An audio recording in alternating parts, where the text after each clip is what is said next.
नमस्ते दोस्तों, मैं हूं प्रदीप कुमार। आप देख रहे हैं डिजिटल मार्केट। वीडियो शुरू करने से पहले बता दूं, ये वीडियो एक एजुकेशनल पर्पस के लिए है। अगर आप स्टॉक मार्केट में कोई भी फाइनेंशियल इन्वेस्टमेंट करते हो तो अपने फाइनेंशियल एडवाइजर से सलाह जरूर लें या फिर अपनी सोच समझ के साथ ही स्टॉक मार्केट में इन्वेस्टमेंट करें। अगर आपको स्टॉक मार्केट में कोई भी फाइनेंशियल लॉस होता है तो उसके लिए ये वीडियो रिस्पॉन्सिबल नहीं रहेगी। तो चलो दोस्तों, वीडियो शुरू करते हैं। आज हम बात करने वाले हैं एस्कॉर्ट कबूटा लिमिटेड स्टॉक के बारे में। देखो, एस्कॉर्ट के नाम से ये स्टॉक एनएससी और बीएससी के अंदर लिस्टेड है। साथ में अगर इस स्टॉक की परफॉर्मेंस की बात करें तो स्टॉक का जो करंट शेयर प्राइस है वो 4097 रुपए 40 पैसे के आसपास है। फ्राइडे की अगर बात करें तो 280 रुपए 65 पैसे के साथ ये स्टॉक आज अपने अपर सर्किट में लग गया। ठीक है, मेरे पास इस टाइम की दो सबसे बड़ी पॉजिटिव अपडेट है, तो क्यों ना वीडियो को पॉजिटिव अपडेट के साथ ही शुरू करें।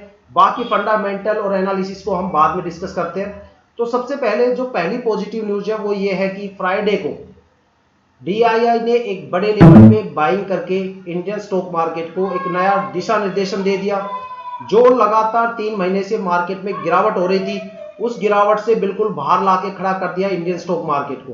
अब आपको इंडियन स्टॉक मार्केट में एक जबरदस्त पॉजिटिव मोमेंटम देखने को मिलेगा, जबरदस्त स्टॉक्स में ग्रोथ देखने को मिलेगी। साथ में जनवरी तक आपके पोर्टफोलियो में एक अच्छी खासी हरियाली आपको देखने को मिलेगी। साथ में अगर बात करें सेंसेक्स की, तो सेंसेक्स ने 1350 पॉइंट की जबरदस्त उछाल लगा के सेंसेक्स ने यहां पे कीर्तिमान रिकॉर्ड बना दिया। अपने लाइफ टाइम सबसे हायर वैल्यू का जो रिकॉर्ड था उसको ब्रेकआउट करके यहां पे एक नया रिकॉर्ड बना दिया, जो अब तक की इंडियन स्टॉक मार्केट की हिस्ट्री का सबसे हायर वैल्यू का रिकॉर्ड है।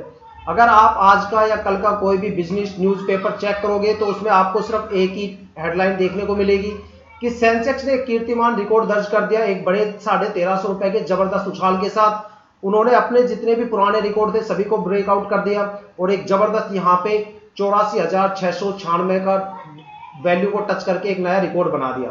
ठीक है, आप इंडियन स्टॉक मार्केट का देखो, कोई भी 10-15 साल पुराना कोई भी रिकॉर्ड उठा के देख लेना, जब भी सेंसेक्स ने जबरदस्त उछाल के साथ एक नया रिकॉर्ड दर्ज किया है तो इंडियन स्टॉक मार्केट में कम से कम 80-90% स्टॉक्स के अंदर अपर सर्किट लगा ही लगा है और इस बार भी यही होने वाला है। ठीक है, जब भी चाहे आप कोई भी रिकॉर्ड उठा के देख लेना 10-15 साल का, हमेशा आपको यही चीज उसमें देखने को मिलेगी।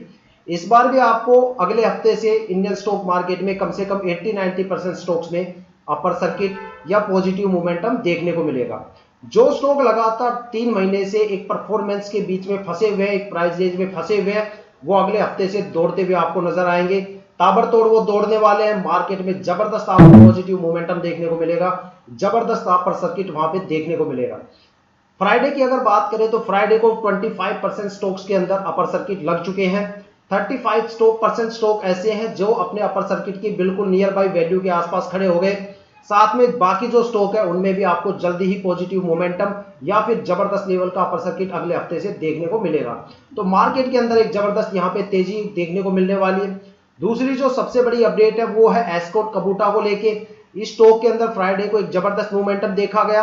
280 रुपए 65 पैसे का यहाँ पॉजिटिव मोमेंटम है। साथ में स्टॉक अपने अपर सर्किट में लग गया और इस बार ये स्टॉक अपने सर्किट की जो सबसे हायर वैल्यू है उसको अचीव करने वाला है सितंबर के एंड में और अक्टूबर में।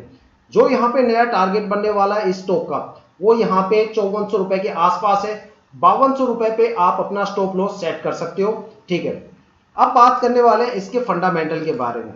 अगर इसके 5 डेज के चार्ट की बात करें या पिछले लास्ट वीक की बात करें तो यहाँ पे आपको कोई भी खास परफॉर्मेंस देखने को नहीं मिल रही, बल्कि एक जबरदस्त यहाँ पे फ्लक्चुएशन देखने को मिल रहा है। ठीक है, इसके पीछे का सबसे बड़ा रीजन मैं आपको बताता हूँ। इसके पीछे का जो सबसे बड़ा फैक्टर है, रीजन है, वो है एफआईआई।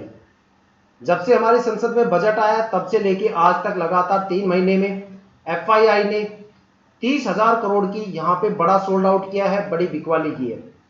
सितंबर के महीने में दो सबसे बड़ी बिकवाली की है। जो पहली बिकवाली की है वो 10 सितंबर के आसपास की है और दूसरी बिकवाली लास्ट वीक के अंदर की है, जिसकी वजह से एफआईआई की होल्डिंग इंडियन स्टॉक मार्केट में काफी ज्यादा कम हो गई थी स्टॉक्स में, जिनकी वजह से लगातार पिछले हफ्ते गिरावट का माहौल बना रहा। हालांकि सेंसेक्स और निफ्टी पे इसका कोई फर्क नहीं पड़ा, वो फुल पॉजिटिव मोमेंटम के साथ आगे बढ़ते रहे, क्योंकि जिन स्टॉक्स के अंदर कमी आई वही स्टॉक्स वहां पे गिरते हुए नजर आए, जिनके अंदर ज्यादा कमी नहीं आई वो वहां पे हल्के से फ्लक्चुएट हुए। अब बात करने वाले हैं कि भाई इस स्टॉक के 1 मंथ की परफॉर्मेंस के बारे में। अगर इसके लास्ट 2 मंथ की या 3 मंथ की परफॉर्मेंस की बात करें या 6 मंथ की परफॉर्मेंस की बात करें, तो देखो यहाँ पे आपको लास्ट मंथ में एक जबरदस्त एक फ्लक्चुएशन देखने को मिला है।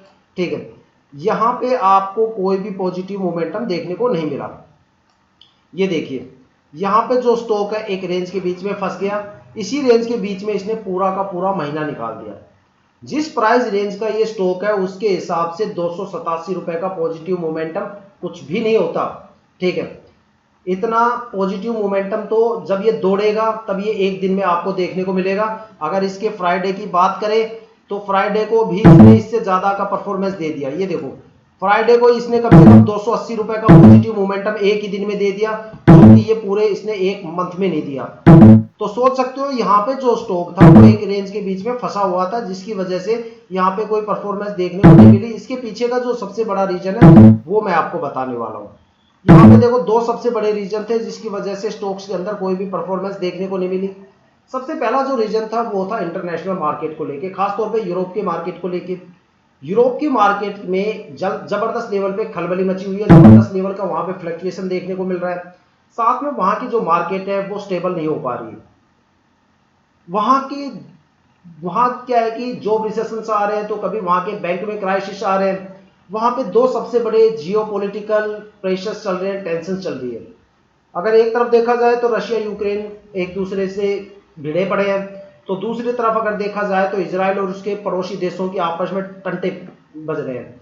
ठीक है, तो इस तरह का माहौल वहां पे बना हुआ है। वहां पे जो भी बड़ी बड़ी हायर कमिश्नर कंट्रीज है और बाकी कंट्री है वो डायरेक्ट और इनडायरेक्ट रूप से वहां पे इन्वॉल्व है, जिनकी वजह से उनका जो सारा फोकस है वो उन्हीं पे है। इस वजह से उनकी मार्केट के अंदर लगातार क्रैश हो रहे हैं, मार्केट स्टेबल नहीं हो पा रही है। ठीक है, तो यूरोप के मार्केट ने पूरे एशियन स्टॉक मार्केट को लगातार 2 महीने से पूरी तरह से हिला रखा है। अगर बात करें NYSE स्टॉक एक्सचेंज की, न्यूयॉर्क स्टॉक एक्सचेंज की, जो कि दुनिया का सबसे पावरफुल स्टॉक एक्सचेंज है, वहां पे 2 सबसे बड़े क्रैश हुए, जिसकी वजह से इंडियन स्टॉक मार्केट और एशियन स्टॉक मार्केट में जबरदस्त इंपैक्ट देखने को मिला। अगर वहां पे देखा जाए तो 2 सबसे बड़े क्रैश हुए। जो पहला क्रैश था वो 5 अगस्त को हुआ, जहां पे जॉब रिसेशन की वजह से NYSE कम से कम 1000 पॉइंट गिर गया।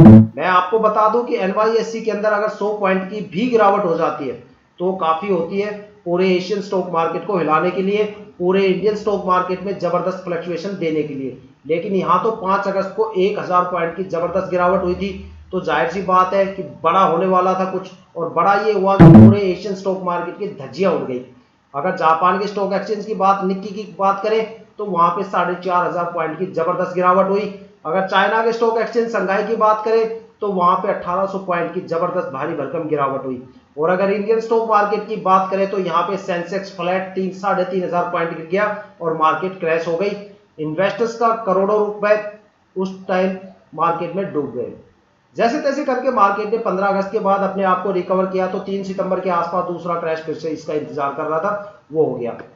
इस टाइम सिलिकॉन वैली बैंक के अंदर बड़ा क्राइसिस आया, जिसका सीधा इंपैक्ट NYSE स्टॉक एक्सचेंज में देखने को मिला। 650 पॉइंट की गिरावट हुई NYSE के अंदर, जिसका असर यह हुआ कि इंडियन स्टॉक मार्केट में सीधा सीधा सेंसेक्स फ्लैट हो गया 1500 पॉइंट की गिरावट के साथ। तो इस तरह के माहौल बने हुए थे लगातार 2 महीने से यूरोप के मार्केट की वजह से इंडियन स्टॉक मार्केट में। और जो दूसरा सबसे बड़ा फैक्टर है वो इंडियन स्टॉक मार्केट का है लीप ईयर को लेके। देखो leap year Indian stock market में सबसे ज्यादा खास होता है, पुराने इन्वेस्टर जानते हैं, नए इन्वेस्टर्स को शायद पता ना हो। लीप ईयर में इंडियन स्टॉक मार्केट लिक्विडिटी को कंट्रोल करता है। देखो वर्ल्ड के अलग अलग स्टॉक एक्सचेंज का अलग अलग टाइम होता है अपनी लिक्विडिटी को कंट्रोल करने का।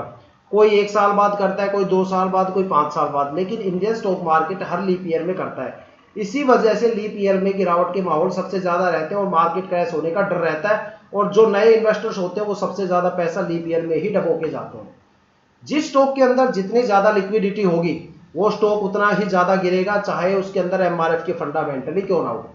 हाँ, फंडामेंटल से इतना फर्क पड़ेगा कि स्टॉक के अंदर ज्यादा गिरावट नहीं होगी तो वहां पे आपको परफॉर्मेंस भी देखने को नहीं मिलेगी। और जिन स्टॉक्स के अंदर लिक्विडिटी कम रहेगी वो वहां से पॉजिटिव मोमेंटम के साथ मार्केट में आगे बढ़ जाएंगे। जैसे कि मान लो पावर सेक्टर हो गया, ग्रीन पावर हो गया, केमिकल सेक्टर हो गया, रेलवे सेक्टर हो गया, फार्मेसी सेक्टर हो गया। इस तरह के सेक्टर में सबसे ज्यादा लिक्विडिटी थी और इन्हीं तरह के सेक्टर के स्टॉक सबसे ज्यादा बुरी तरह से यहाँ पे आके फंस गए। जिन स्टॉक पे लिक्विडिटी कम थी वो वहां से तुरंत निकल लिए और अच्छे पॉजिटिव मोमेंटम पे पहुंच गए। तो ये थी एस्कॉर्ट कबूटा स्टॉक को लेके अब तक की सारी सबसे बड़ी अपडेट्स। अगर आपको वीडियो अच्छी लगी हो तो चैनल को सब्सक्राइब जरूर कीजिएगा। जय हिंद।